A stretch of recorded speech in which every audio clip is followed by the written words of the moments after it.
రైతు బంధువులకు జై కిసాన్. నా పేరు లోకేష్. మీరు చూస్తున్నారు లోకేష్ రైతు బడి. పాండు గౌడ్ గారు ప్రజెంట్ పల్లి దేశీయ పల్లి సాగు చేస్తున్నారు. అన్నవారి మాటల్లో పూర్తి వివరాలు తెలుసుకుందాం. అన్నగారు చెప్పండి. ఇది వచ్చి దేశీ పల్లి. ఇది వచ్చేసి రెండు రెండు గింజలే వస్తాయి, కానీ చాలా బలవంతంగా వస్తుంది.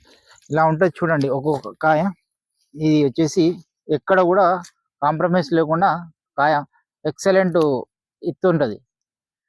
ఇది వచ్చేసి మన పూర్వీకులు పండించిన పాతకాలం నాటి ఇది పల్లి. చాలా సైజు కూడా ఎక్సలెంట్ సైజు ఉంటుంది. ఓకే, ఇది ఎట్లా పండిస్తున్నారన్న? ఇది కూడా కెమికల్ లేదు. ఇది కూడా గో ఆధారిత గోమూత్రము, గోపేడ, దాంతోనే పట్టిస్తున్నాము. ఇది జీవామృతం అప్పుడప్పుడు చల్లుతున్నాము. అప్పుడప్పుడు సివిఆర్ మట్టి ద్రావణం కూడా స్ప్రే చేస్తున్నాం.